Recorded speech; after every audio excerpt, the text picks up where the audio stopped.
మిత్రులందరికీ నమస్కారం, శుభోదయం, జై శ్రీరామ్, జై హింద్, జై భారత్. ఈరోజు మహాలయ పక్షం ప్రారంభం. దాన్ని మనం పితృపక్షాలు అంటాం. అంటే ఈరోజు నుంచి మళ్ళీ అమావాస్య వరకు మహాలయ అమావాస్య లేదా పితృ అమావాస్య, పిత్రమాస అంటాం. మనం వాడుక భాషలో మన తెలంగాణ ప్రాంతంలో పిత్రమాస అంటాం. అంటే పెద్దలను పూజించేటువంటి రోజు, పెద్దలను స్మరించేటువంటి రోజు, మన పితరులను, మన పూర్వీకులను, మన వంశం లోపట మనకు జన్మనిచ్చినటువంటి, మన జన్మకు కారణమైనటువంటి మన తల్లిదండ్రులను, మన పూర్వీకులను, గతించినటువంటి పూర్వీకులను స్మరించేటువంటి రోజు, వాళ్ళ పేరిట దాన ధర్మాలు చేసేటువంటి రోజులు. కాబట్టి ఈ 15 రోజుల పాటు మన యొక్క పూర్వీకులు, గతించినటువంటి పూర్వీకులను స్మరించుకోవడము, వాళ్ళ పేరిట దాన ధర్మాలు చేయడం అనేటువంటిది ఈ పితృపక్షాల్లో జరుగుతుంది. అంటే మన పితరులను పూజించేటువంటి రోజులు కాబట్టి, వాళ్ళకు చాలా ఇష్టమైనటువంటి రోజు కాబట్టి పితృపక్షము అని, పితృపక్షాలు అని పిలవడం అనేటువంటిది జరుగుతుంది.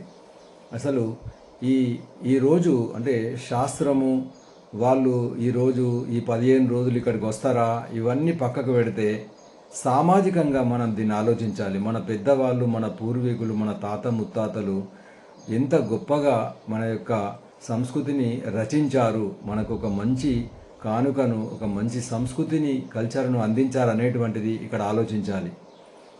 లేదా వితండవాదానికి, ఆర్గ్యుమెంటుకు దీంట్లో శాస్త్రం ఏముంది అనేటువంటి వస్తారు. ఖచ్చితంగా వాళ్ళు వస్తారు. వాళ్ళు మన ఆత్మరూపేణ వస్తారు. అదంతా ఇప్పుడు డిస్కషన్ అనవసరం. అయితే ఈరోజు అంటే ఈరోజు ప్రారంభం కాబట్టి, కొందరు నిన్న కూడా అంటున్నారు, అది వేరే విషయం అనుకోండి. తిథి ప్రకారం నిన్న ప్రారంభించవచ్చు, ఈరోజు మొత్తం ఉంటుంది. కాబట్టి ఈ రోజు నుంచి సరిగ్గా 15 రోజులు అంటే ఈరోజు మొదలు కాబట్టి మనం ఏం చేయాలంటే, ఈరోజు నేను చేశాను, పొద్దున్నే మనం తలుపు తీసి ఎదురుగా నమస్కారం చేసి మన పితరులను, మన పూర్వీకులను, మన అంటే గతించినటువంటి వాళ్లకు, మన తల్లిదండ్రులు గతిస్తే కానీ, మన తాత ముత్తాతలు కానీ గతించిన వాళ్ళందరికీ కూడా నమస్కారం చేసి ఈ 15 రోజులు పితృపక్షాలు నేను పాటించడానికి అశక్తుని, అంటే మనకు ఎంత డబ్బున్నా ధనం ఉన్నా కానీ నేను అశక్తుని. ఎందుకంటే మనకు జన్మనిచ్చినటువంటి వాళ్ళు, మన జన్మకు కారణమైనటువంటి వాళ్ళు, మన ఉన్నతికి కారణమైనటువంటి వాళ్ళు. కాబట్టి వాళ్ళ పేరిట మనము ఈ కృతజ్ఞతా భావాన్ని వ్యక్తం చేస్తూ, నా చేతనయ్యేంత వరకు, నా శాయశక్తుల ఈ 15 రోజులు నేను దాన ధర్మాలు చేసుకుంటాను అనేటువంటి ప్రతిన ఈరోజు పూనవలసినటువంటి అవసరం, నేపథ్యం ఉంది. అయితే ఈ 15 రోజులు ఈ భాద్రపద మాసంలోనే ఎందుకు చెయ్యాలి అనేటువంటి దానికి కూడా చాలా రకాల కారణాలు. ఈ భాద్రపద మాసంలో మొదటి 15 రోజులు ఏదైతే ఉందో, ఆ 15 రోజులు దేవతా అర్చనకు, అంటే మొన్నటిదాకా మనం గణేష్ ఉత్సవాల పేరుతోటి చాలా ఘనంగా జరుపుకున్నాం. మిగతా 15 రోజులు మన తల్లిదండ్రులను పూజించేటువంటి, గతించినటువంటి వాళ్ళను పూజించేటువంటి రోజు, శ్రాద్ధము, పిండాలు ఇవన్నీ పెట్టేటువంటి రోజు అని. ఏది ఏమైనా కానీ ఈ పితృపక్షాల్లో కూడా మనకు రెండు కనిపిస్తాయి. ఏంటంటే, మన తల్లిదండ్రులను పూజించేటువంటి, స్మరించేటువంటి రోజు ఒకటి. రెండవది, వాళ్ళ పేరిట కనీసము ఒక మనిషికైనా, కొందరికైనా కానీ ఆకలిని తీర్చేటువంటి, అన్నదానము చేసేటువంటిది అనేటువంటిది ఇక్కడ కనిపిస్తుంది. రెండు విషయాలు మనకు గోచరిస్తాయి.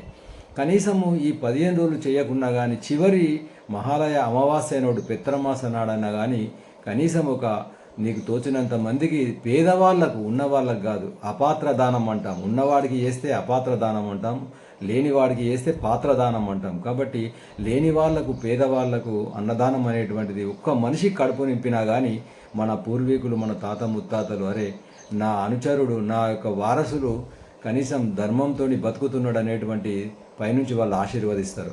అయితే ఈ 15 రోజులు ఎందుకు చేయాలనేటువంటి దానిపైన ఒక కథ ఉంది. అయితే మనకు మహాభారతంలో జరిగినటువంటి సంఘటన ఏంటంటే, మనందరికీ తెలుసు, దానము ధర్మము అంటే మనకు తక్కువ గుర్తొచ్చేటువంటిది కర్ణుడు. కర్ణుడు అంటే దానము, దానం అంటే కర్ణుడు. అయితే కర్ణుడు స్వర్గానికి వెళ్తున్నాడు. వెళ్ళేటప్పుడు ఆయనకు దాహం అంటే ఆకలి అవుతుంది అన్నట్టు. ఆకలి అయితే ఏం చేస్తారంటే, ఒక చెట్టు దగ్గరికి పోయి పండు కోసుకుంటాడు. ఆ పండు ముట్టగానే అది కోసి తిందమనుడికి నోటి దగ్గర పెట్టుకుని పోతాడు. అది బంగారం అయిపోతుంది. ఆశ్చర్యపోతాడు. అరే, ఇంకొక చెట్టు దగ్గరికి వెళ్తాడు. ఆ చెట్టు యొక్క పండు తీసుకొని తిందమనుడికి అది కూడా బంగారం ముద్ద అయిపోతుంది. ఇట్లా చాలా ప్రయత్నాలు చేస్తాడు, కానీ ఏదైనా బంగారము అయిపోతుంది. చివరికి కనీసం దప్పికన్నా తీర్చుకుంటాను, నీళ్ళన్న తాగుతానని ఒక నది దగ్గరికి వెళ్ళి దోషిత నీళ్లు తీసుకొని తాగే ప్రయత్నం చేస్తాడు. ఆ నీళ్లు కూడా బంగారం అయిపోతుంది. ఆశ్చర్యపోతాడు, ఎందుకు అది. అయితే స్వర్గానికి వెళ్ళిన తర్వాత తన తండ్రి అయినటువంటి మరి సూర్యుడి దగ్గరికి వెళ్ళి అడుగుతాడు, ఏంది ఇది అసలు, నాకు ఎందుకు ఈ బాధ, ఎందుకు ఇట్లా అయింది, నాకు ఇట్లా ఎందుకు అయింది, ఏదైనా బంగారం అయిందంటే అప్పుడు చెప్తాడన్నట్టు, నీవు దాన ధర్మాలకు ప్రతీతి సుప్రసిద్ధమైనటువంటి నీ కీర్తి సూర్యచంద్రులు ఉన్నంత వరకు కూడా ఉంటుంది, దృష్టి ఉన్నంత వరకు కూడా. కానీ నువ్వేం చేసావంటే అందరికీ దానము పేరిట డబ్బు కానీ బంగారం కానీ వజ్రాలు వైడూర్యాలు ఏ వస్తువు అన్నా కూడా చివరికి నీ ఇల్లును కూడా కూల్చేసి మరి ఆ భవంతిలో ఉన్నటువంటి కట్టెలు వాసాలన్నీ కూడా ఇచ్చేశావు. కానీ ఒక మనిషికి కూడా నువ్వు అన్నదానం చేయలేదు, కనీసం ఒక మనిషి కడుపు నింపలేదు. కాబట్టి నీకు ఈ దుస్థితి. కాబట్టి నీవు ఏం చేస్తావంటే నీవు భూలోకానికి వెళ్ళాలి. అంటే చివరికి ఇంద్రుని యొక్క సూచన సలహాతోటి భూలోకానికి నువ్వు వెళ్ళేసి అక్కడ ఉన్నటువంటి అందరికీ కూడా సంతర్పణ చేయు, అన్నదానం చేయు, అన్నప్రసాదాన్ని ఇయ్యు. మొత్తం 10 ఎంతమంది వీలైతే అంతమందికి అన్న సంతర్పణ చేయు, అన్నదానం చేసి పితృ అమావాస్య నాడు మళ్ళీ తృప్తిగా కనీసం చివరి రోజు అందరికీ 15 రోజులు భోజనం పెట్టేసి నువ్వు మళ్ళీ స్వర్గానికి రా అని చెప్తారు. ఆ విధంగా ఈరోజు కర్ణుడు భూలోకానికి వచ్చి మరి అమావాస్యకు 15 రోజులు కూడా అందరికీ అన్నదానం చేసేటువంటి రోజులు. కాబట్టి దీనికి ఇంత ప్రశస్తి. అంటే మనిషికి అంటే అన్నదానం అనేటువంటి ఎంత గొప్పదో. దానంలోకి దానము, చాలా దానాలు ఉన్నాయి. అన్నదానం అంటే కడుపు నింపగానే చాలు అంటాడు, ఏదికైనా చాలు అన్నాడు మనిషి. ఆకలి తీరగానే వెంటనే చాలు అంటాడు. కాబట్టి 10 మందిని ఆకలి తీర్చేటువంటి ప్రయత్నం చేద్దాం. అన్నమే కాదు, నీ తల్లిదండ్రుల పేరు మీద ఎంతమంది దాన ధర్మాలు చేస్తున్నది 15 రోజులల్లో. ఎన్నో రకాలటువంటి తల్లిదండ్రుల జ్ఞాపకార్థం. ఇదేంది శ్రాద్ధం పెట్టుడు పితృపక్షాలు అంటుంటారు కదా, అవసరం లేదు. మన తల్లిదండ్రుల పేరు మీద, మన పూర్వీకుల పేరు మీద ఎంతోమంది దాన ధర్మాలు చేస్తున్నారు, బిల్డింగ్లు కడుతున్నారు, ఆశ్రమాలు కడుతున్నారు. కాబట్టి ఈ 15 రోజులల్లో ఎవరైనా పేదవాళ్లకు వస్త్రదానం కానీ అన్నదానం కానీ ఏదైనా చేయొచ్చు మనకు తోచింది. కాబట్టి ఆ విధంగా నేను కూడా ప్రతి సంవత్సరం ఈ 15 రోజులలో ఏదో ఒకటి చేస్తాను పేదవాళ్ళకు. ముఖ్యంగా నేను గ్రామ పంచాయతీల్లో పనిచేసేటువంటి సఫాయిలకు ఖచ్చితంగా సన్మానం చేస్తాను.